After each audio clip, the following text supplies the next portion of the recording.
Welcome back to season two of Beyond Just Business, season two, episode two, and there is two of us talking. Know where I was going with that. We'll keep that for the blooper reel. So we our first conversation was about when is enough enough, essentially, and I think we broached a lot of areas of that, which is the physical enough, as in someone making enough money, when you have enough what you do, and maybe the pandemic or endemic or whatever it may be, or the issue that people maybe don't know how to sit still. So we gave whoever's listening a little bit of homework to just set aside an hour to see what that feels like and maybe just take note. And it could be something people can work on in their own time. So today we're going to be talking about a very simple topic, but we're going to see where it goes beyond, which is the seasons of our careers. So when I say that to you now, Paul, what would be the first thing that comes to mind if I mention? Because obviously seasons is indicative of change, and that there's a certain amount of them. But when I say that to you, what comes to mind? Immediately what comes to mind is okay, so when I was leaving school, I didn't know what I wanted to do. But the parents were desperate for me to get a job. It was either to get a job or to go to university. It was one or the other. And every single one of my brothers had gone to university. So for me, it was, is Paul going to go to university? Now, I didn't want to study. I literally did not want to study anymore. I'd done the Leaving Cert, didn't enjoy it, school, all that kind of thing. So the thoughts of me going to university were just, I just didn't want to go there. So I ended up going in the first job I actually got was working in inspector and taxes for revenue. So as in government revenue inspector taxes. And that was enjoyable from a sense because I got to see the guys that would go out on the road in relation to fraud or customs and excise or that kind of sort of thing. So I was working with, it was exciting, if that makes sense. Not many things are in civil service, but the part was exciting, just the work that we're doing. And then I went to investment brokers. Then I went into aircraft maintenance. And it wasn't until probably my third job, because a financial controller saw that I had an aptitude for numbers. He suggested would I study accountancy. And it wasn't until that conversation I started to think about, okay, maybe I'll do accountancy because yeah, look, I was and I could see what he was saying. And I lashed through the exams. They set a target that I wanted to get them done in 4 years. That's the minimum you could get accountancy exams done in that time. Got them done in 4 years. And then I wanted fellowship. So funny enough, going back on our last conversation, our last episode talking about it isn't when is enough. I wanted to progress and get fellowship in the accountancy, but you had to do it at a board level. You had to be part of a board, you had to be running the company and all that kind of stuff and so on. You had to get experience from that perspective. So I went into a company that would give me board experience, strive for to get the fellowship, which I did. And then, cut a long story short, I went for a few different industries from that perspective. Went into manufacturing, construction, then into retail, and then I set up my own business. And it wasn't, believe it or not, when I set up my own business that I actually realized I hate doing accountancy. So, a long story just to get to the point of I actually started a career that I literally didn't want to do. I just hated numbers. And what I mean by that is why I didn't recognize before was I had an aptitude for numbers. I could see things and trends and different things in the numbers that other people couldn't see, but I hated doing accounts. And when I went out on my own and I was doing management accounts for clients, I actually realized I really hate doing this stuff. Whereas I used to have a team of people doing, for one better word, doing and preparing the accounts. I was reviewing them and reporting on them. Now, don't get me wrong, because I think we always do something for a reason. I think there's always a reason behind it.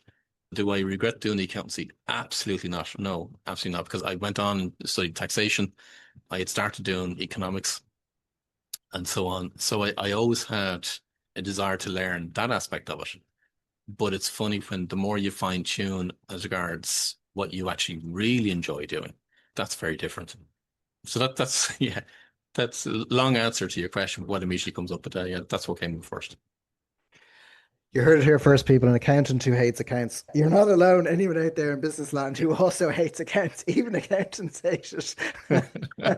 Newsflash. No, look, but what's very interesting about when you say it is, first and foremost, when I asked the question, that you immediately went into what you've done. Mm, And I suppose equally, what you're very self-aware of is that you we're left, the originating concept wasn't that your parents left you in a field and said, listen, we've raised you, young buck, go out and explore and see what the world looks like and come back and tell us what you think. It was, and again, it's by virtue of a moment in time, which was you got two choices, kid. You go and get a steady job and tip away and get a pension, or you go and get educated even further. And when you think of that now, the role of college, the role of how people do things.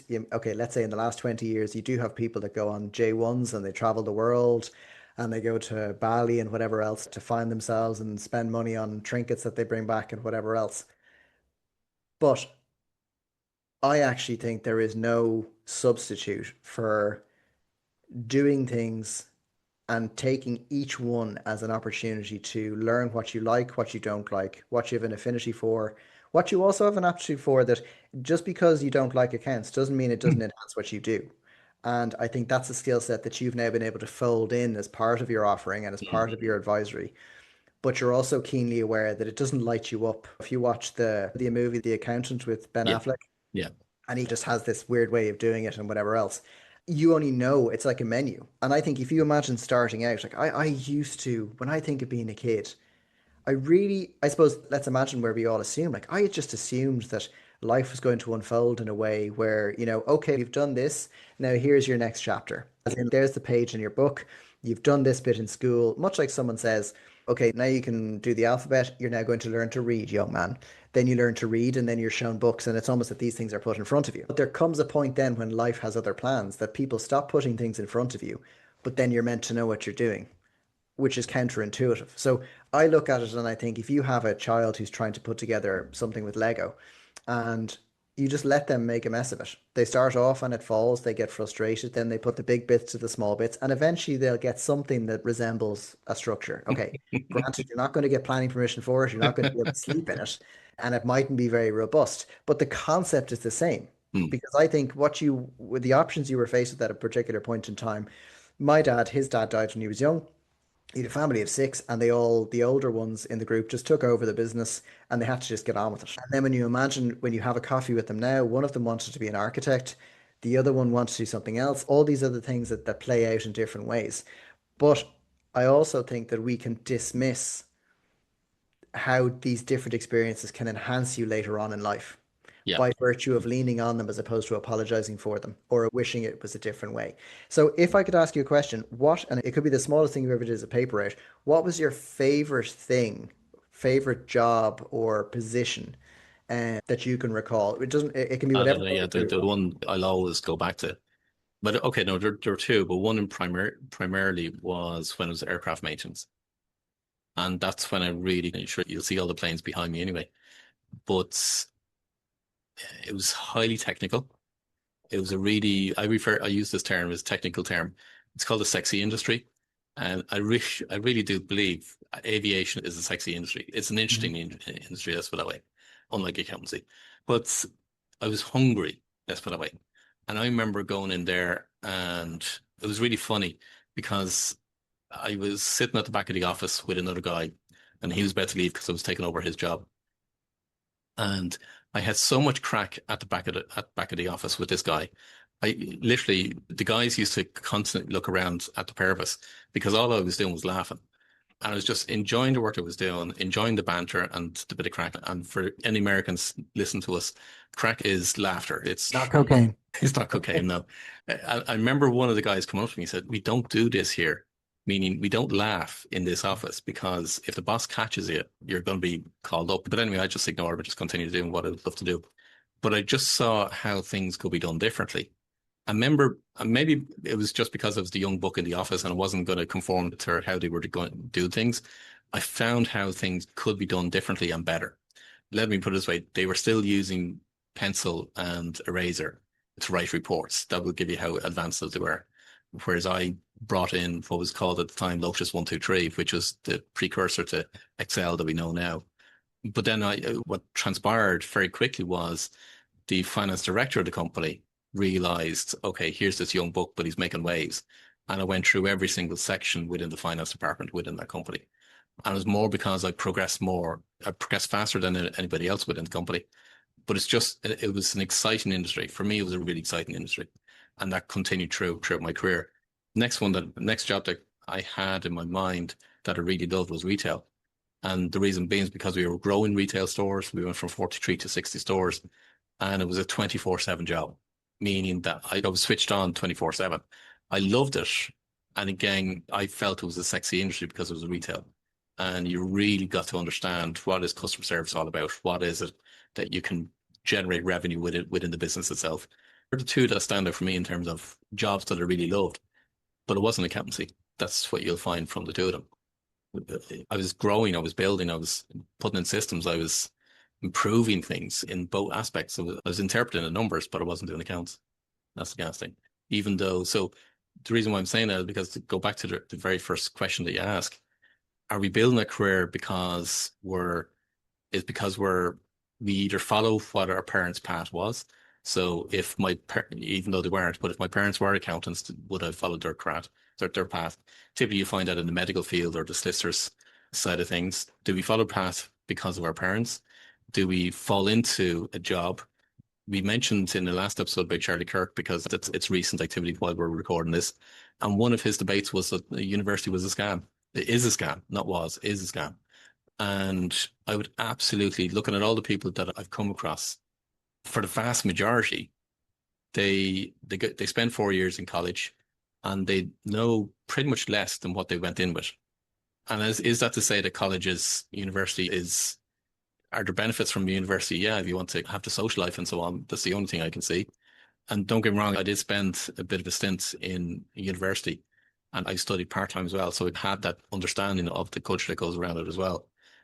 But I think seeing a lot of graduates that come out of university after 4 years of studying and they're put into a placement into an office or on a site or somewhere, they literally know nothing compared to somebody that has grafted their way up on a site or in an office. And we talk about street smarts. And I don't think there's a lot of people that go through university, spend 4 years, and they just don't have the street smarts when it comes to business and life for that matter, because they're insulated. We're going to get a whole lot of students now giving out about us on this podcast. But anyway, that's just my view. It's all right. They won't be able to afford to see you. They're all too broke anyway, so it's fine. But I'm going to go. This is interesting because obviously, like everything, there will be people that will take to certain things perfectly. Let's say someone in the medical field. And obviously, like medicine nowadays is becoming more of a business anyway. We are finding that a lot of Americanized style systems are coming in, buying clinics, and it's almost like they're selling you a package rather than treatment or holistic treatment, let's say, or whatever it may be. But I do think that I'm noticing a number of people and it's almost if you imagine the type of personality that in Ireland we have a break between the junior cert and the leaving cert. And for anyone listening, it means that you do exams when you're 14, 15 that are a precursor to your final exams 3 or 4 years later. And some people go to transition year, which is the year after this. And it's perceived to be the year where people do one of two things. It gives them the chance to mature, grow, and grow into themselves, or they just literally switch their brain off and frantically spend 50 or the year after that trying to figure out how their brain works again. But there are people who skip that year because of a certain disposition that they just want to keep going and keep moving. I think the challenge is that we have a system that funnels everyone into this same kind of, if you're in a factory, everyone goes onto the same line. And you're basically, there's only two ways of splitting people, which is you got the points, you didn't get the points, you got the points, you didn't get the points. And I think we're missing the point of points, which is if you have someone who could be a let's say someone who wants to get into construction, someone who wants to get into any particular business, okay, aside from brain surgery, let's say, because you can't exactly learn on the job as much, but there's a lot to be said for learning on the job in that sense as well. But if you have someone that starts off cleaning the floors, understanding how to clerk, understanding how the nuances of an office works, understanding the minutiae of how a business can start off that I think nowadays people see a big business and they see a big brand. So let's just say whatever big company that owns a corner of a street and they've got their name on top in lights. Most people don't realize if they sit back, they don't realize that has taken, let's say, between 70 and 200 years, give or take, to get it to that stage of growing beyond the trader on the street, who then builds it up over time, survives difficult times, and then grows, amalgamates, acquires, and then becomes this big brand. But I think when people don't understand how everything works in a business, right down to the not so sexy practical bits, they then come in with a concept of, I have this education, therefore I know how this thing works, and I'm going to be the one that blows everyone away. And it's usually the person that has grafted and understands every part of it that has firstly built up the knowledge, secondly, built up the respect of their peers because nothing is beyond them. And I think nowadays that's something that is getting lost, that people don't know. And I'll take sites as an example, that you could have had builders years ago that would have had people working on sites. They'd be on site every day or every week just to touch base, get a pulse on the site, really show their staff and the guys that are there, the people that are there, that they want the best for them and they're really keeping things to a high standard. And now it's become more of a bean counting exercise. You Yeah. don't have as Yeah. many people that arrive on site, put on the boots, walk around, and really feel that kind of wholesome element of what it takes Mm. to craft something. But when you say about people doing things, I think when I think back to what I've done, I had zero clue what I was doing. And it's not, I actually couldn't put my finger on the idea of, let's say, the ambition, because I don't think I could translate what it was I wanted. So, by virtue of that, there's a listlessness at a certain age where you're allowed kind of bob. But sometimes, let's say, menial labor is the perfect thing you need because then you understand how things work. So, people have this idea of I can't go and work there and I can't whatever. The best thing I ever did was clean in a hospital. It was to this day still one of my most favorite jobs. And what it taught me was, firstly, practicality. It sounds funny, but being able to clean. Resilience going in, I clean on a Saturday, I'd wake up on a Sunday, and it's as if I never cleaned before in my life because it Yeah. was a hospital. So I got that real sense of that Groundhog Day. Christmas Day, I had to learn to get up and I was going in to clean, all these other things. But what touched me the most about it was the people. So Mm. when you think of what you can learn, I learned a lot about meeting an older person in a room, and much like those movies where they start off and you think they're grumpy and you think they're unkind and everything else. And then I remember seeing a picture on the wall of someone, let's say when in the army or the Air Corps, whatever it may have been, and they were full of life. They were this strapping young person. And then you see the person in the bed and you realize that they've got a lifetime of stories to Mm. teach you, and you understand how to care for people and how to give people the time of day. That for me to this day is what's given me the skill set. Mm. Firstly, I never get sick, which sounds funny, but I was exposed to illness, sick, all the yucky Mm. stuff in hospitals. Yucky's a technical term. And I think to this day, it's built that resilience in me. But it also made me realize that there's so much to give when you interact with people. And because I was the lowest rung on the ladder, people, when they see you with a mop in their hand, they don't assume you're moonlighting as a brain Mm. surgeon. Mm. They look down on you immediately. So you have to be Yeah. able to overcome that.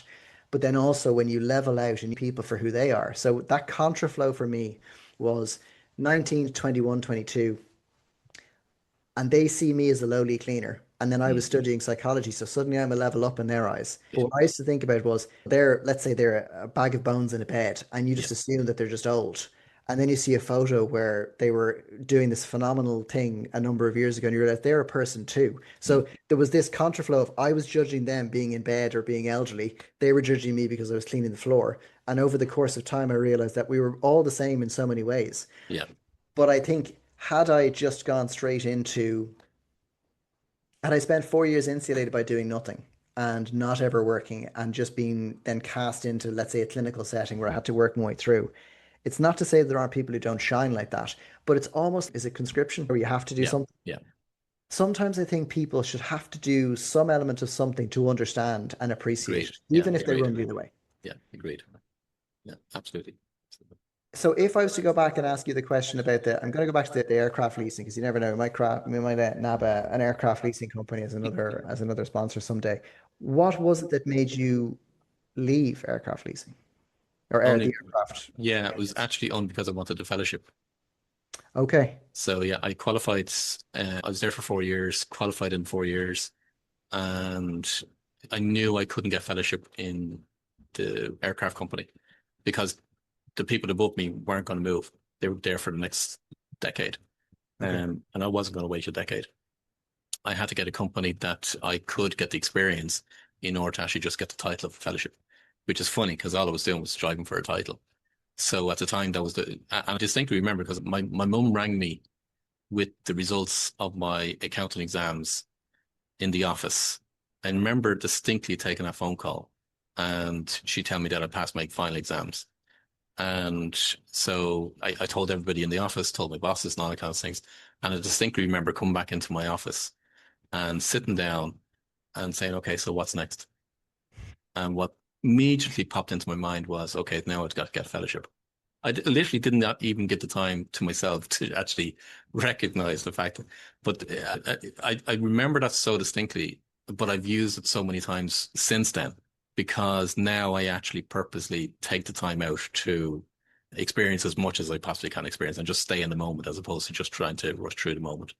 So yeah, no, that was the only reason why I left. But aviation is always featured in between clients I work with, different pilots I've worked with over the years as well. And I still do aviation experiences but it was probably, yeah, and I've worked with aviation companies since as well. So yeah, aviation is always featured.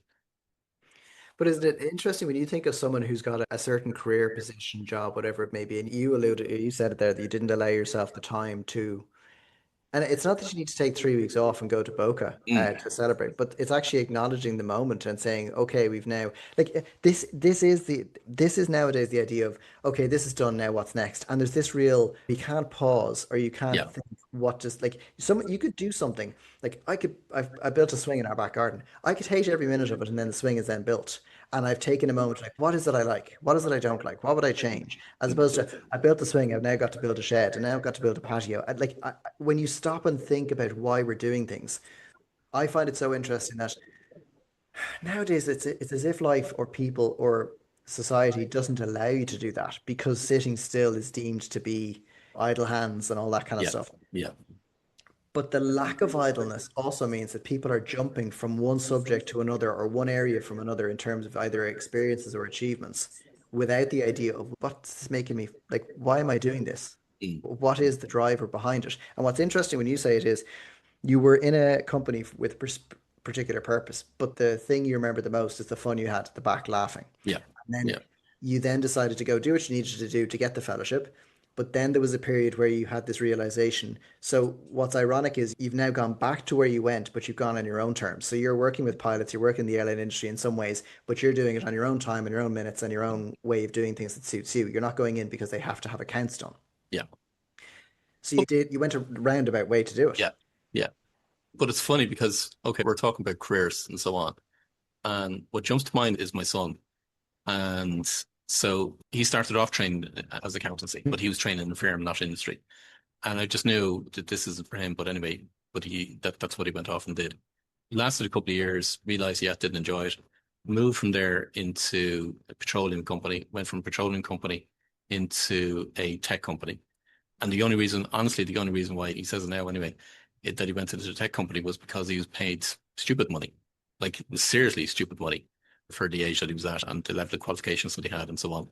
And I think it could be just less than a year or just a little over a year in that job. And he just absolutely hated every single day of it. From the moment he started to the time he resigned from that company, he hated every single day. And I've always said to him, I said, Mark, you need to be doing client facing work. You need to be engaging with clients and advising them and this, that, and the other and so on. And I said, it's not about being a business consultant. It's not about that at all. I said, you just need the client interaction. And so he resigned from that position. Here's the hardest thing for a lot of people to really understand, especially in Ireland, where you can't get a house where unless you've got an amazing retail agent or agent, property agent like Andrew, like a Mhm. property. But so given his salaries, a house minimum average value in Dublin is probably what, 400,000 or 500,000 or whatever it might be. But he took a half cut off his salary. So he went from stupid money down to really no money, retrained as a QFA, so which is a financial advisor here in Ireland. And because he works both meeting with clients out on site and his home office, and I work in the office above him. And all I hear pretty much every single day is him laughing. He just loves, and when he gets a sale, he kind of high fives when he comes in the evening time. Said, "Yeah, I've sold X, Y, and Z, and here's where I am." And he's always aiming 2 points higher than what his bonus target is or what his sales target is. But every single day, he enjoys what he does, and that's the difference between. But somebody that changes to career, one that comes to mind as well is my sister-in-law changed. She's working in the central bank at the time, and everybody thought she was mad. But I celebrate her from the perspective of she removed from the central bank and she became a nurse midwife. And she totally and utterly different. Wow, yeah. and she absolutely loves what she does as being a midwife. So that's somebody that has literally, you know, again, technical term, got the balls to change the career that they were doing, ignoring what everybody else had told them around them, and just gone after, pursued something that they would know that they would really enjoy doing and made a career out of it. So yeah, the saddest thing is how many people are actually sitting in an office and just looking at the window saying, what the hell am I doing? Loads of them. And I find it ironic because if anyone came in halfway, it's like I am always a big advocate for everyone's version. And that's why if I'm in a room full of people or if someone rang me and said they won the lotto, I don't begrudge them. So I think if someone does what they enjoy, they're winning. But if I'm to look at the systemic approach to careers, I actually think a lot of it, there's a lot to answer for careers and illness. So Yeah. if you imagine someone who takes on a certain career, and like you said with the person who went into midwifery, that so let's just imagine it, if you take about it, let's say in practical terms, she gets punished by society, let's say, whether Mm. you can verbalize that or not, by doing something that essentially keeps humanity going. So she's bringing people into the world, which is our job as humans. Like we all think we're very fancy, but our job as people is to procreate, right? So if Mm. we think about it in practical terms, but in terms of how she's rewarded, Mm. Yeah. it's inverse to tech. So it's inverse to data, to growth, to Yeah. acquisition, to these giant companies that reward you with X, Y, Z. But if you imagine, and I think this is the other side, and I've often said it to my wife, I really think that if you didn't ever have to worry about money or anything, that all your needs were met, and like in an almost obviously it's an abstract thought, what would we all do?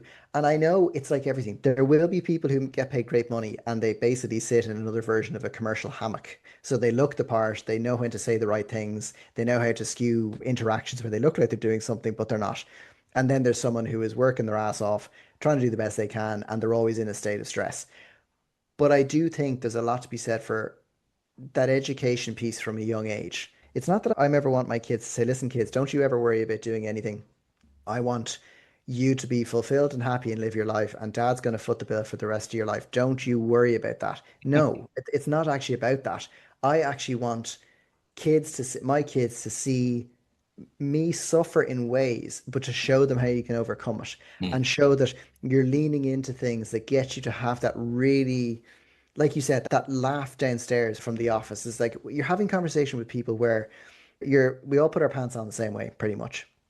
But if you think about why we do things, if you have someone that has been empowered to explore what they like, rephrase failure. Like you've tried something, it's like Thomas Edison. I've tried loads of ways that didn't work, as opposed to this concept of, oh, you trained in XYZ and now you're going back, sure, you're not able for the other one. As opposed to you tried it, you gave it a go. Like that is a very Irish thing as well. We love a Yeah. good failure story and we love a good, oh, he couldn't make it in the family business or the family firm because he's XYZ. I'm like, no, different people have different skill sets, different abilities, and different values.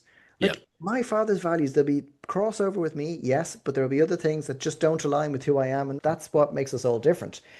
But I think the difficulty now is that you get sold this concept of I know people who went to college, they did 4 years in a certain course, and I know one of them who went into your absolutely assumed business shoe in, went in for whatever it was, best, whatever it was, studied, did whatever they were doing, and there was always a niggling factor at the back of their head. And I think when you start off in college, the first year is real. Oh, we're all great. Don't worry about it. No teacher's going to call if you're not in. There's a whatever night, and it's this like this novelty to it. But then I think the sound or the itch gets louder, Mm. and they had the courage to say, you know what, I'm not finished this course yet. I could finish it and see what happens afterwards and quieten the noise, like press it further down. Or maybe I can just say, I've done this for long enough to know it's not for me, so now I'm going to do something else. But I think that's the exception as opposed to the rule because it's not that you have to. I'm always like, there's an element of having to start what you or finish what you start in ways, Mm. as in commit to something. Just because Yeah. something is hard on day one doesn't mean you get to pick the big red exit button. But I also think no, none of my life has made any like I used to long for people, guys whose families were in KPMG, PwC, whatever, all these big companies, and they just had this route that they saw day to day. So they got a 20-year insight into what it would look like if they went XYZ. And there's times where I thought, oh, I wish someone would just hand me that map, give me the map and tell me where I'm supposed to go next. You know, like kind of like a co-driver. Yeah. Oh, Andrew, you're 19, take a left up this street now and you're going to be, I don't know why I'm calling him McRae, but anyway, if I was thinking of it that way, But then I also go, there's a wonderful messiness to trying things. And then when you look back, like Steve Jobs says, you're going, that led to this, which led to this, Mm. and now I'm doing it on my own terms. Yeah, you can see the dots. But there's actually a lot of, from my perspective, there's a lot of enjoyment not knowing what you're going to do next year. Because I can see your reaction. What do you mean you don't know what you do next year? You may still be aligned to what it is that you're currently doing, but I know it's going to change. Every year, it's always changed. Oh, listen, Yeah, so different clients come along, you're doing different things, but being able to actually just go with that change is amazing, as opposed to, and this isn't knocking people that are in corporate, but you could still be applied to people that are running their own business because they set up a firm in a particular way because that's the way everybody else sets up a firm, whether it be an accountant, a solicitor, or whatever it might be, and so on. And they're doing pretty much the same thing day in, day out, and in the same way as everybody else does it, as opposed to what is actually going to light your fire and how would you like to do things differently. So not necessarily that you have to change the profession that you're doing, but if there is a flame inside saying, actually, you know what, I'd always love to try X, Y, and Z. Well, why don't you pursue it? But it gets back to people saying, yeah, but what will other people think? And I've no time for that whatsoever because A, you're not paying them rent, or they're not paying you rent. But life for me is just so short. It really is so short. And you've got to, why would you go through a life knowing that, okay, that's your route map for the next 20 years and you're going to pursue that. And you might get to the end pinnacle or you may not. But would you really want to be doing that for the next 20 years as opposed to actually pursuing what it is that lights your fire? And is there going to be hardship in it? Yeah, of course there is, but there's always both sides. There's always two elements. There's always pain and pleasure. But for me, it's just my makeup. I got to pursue what I want to do. And God behold anybody that kind of prevents me from doing what I want to do. yeah, but you see, this is that curation piece. And I think when you think of careers, when they say the show me your friends and I'll show me your future, I do think that there's an element of, yeah, so we live life and you acquire things much like anything. So you're in school, you acquire certain friends that will be your friends for that period of time. There'll be a small percentage of it that will be your friend on into the future. But most of the time we outgrow them. And that's not always the nicest thing to hear of, and it's not meant to be a negative against people. But I also think when you talk about why people do things, when you do your own thing, it is an incredibly lonely place because you have to then be your own advocate for what it is you want because you no longer fit the mold. And when you're dealing with people, like for me, like I've gone from when I would have known loads, and I still know loads of people in lots of different ways. That's not network, I think, is different. But when I think of how I would have grown up and how I think friends have adapted, whatever it may be, you outgrow people. Like when I stopped drinking 3 or 4 years ago, I had friends that just fell off a cliff because I no longer serve a purpose. I don't begrudge them. I don't mean it anything like that. But there's also a point that in my mind, for my growth, for what I want, I have to have that brief moment where I mourn that loss and I go, they don't like me anymore. They don't want this. I don't. And I say, hold on, Andrew. You're pursuing something for you, what you want to do. That is equally as unknown as everything else, by the way. So if I went in, my grandfather's an optician. If I don't tell Jamie Gill, but if I'd stuck with it and I'd done X, Y, Z, and I was at a certain age, I could have done all these things, and life still plays out in a way where I might have gone and done something else. Yeah. But I do think we have to acknowledge the challenge that when you're looking at creating or carving out what it is you want, the illusion is that you have an idea, you pursue it, and you immediately hit the ground running.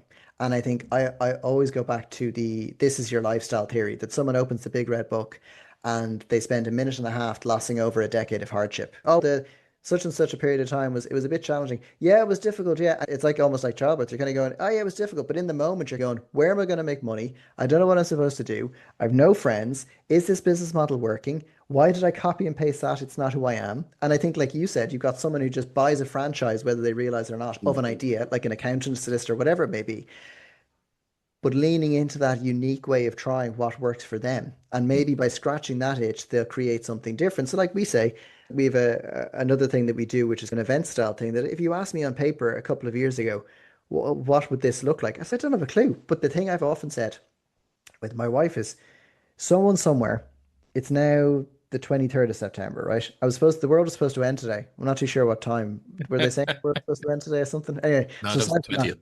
Oh, sorry. Okay. So if you were thinking about it, let's just say that it's now coming to the end of the month, hypothetically. You've got someone who's in a job they hate. Like they're Mm, staring at a wall, they're doing something, they're smiling politely, they've got all the generic jargon to keep things going. Let's say you're in sales, you're trying to make your end, your bonus, whatever else it is. And then they get rewarded in inverted commas at the end of the month with money. I say to Jen, and I kind of look and go, if I want to make 100 grand right now, I can just go and figure it out. mm, And like I'll find a way.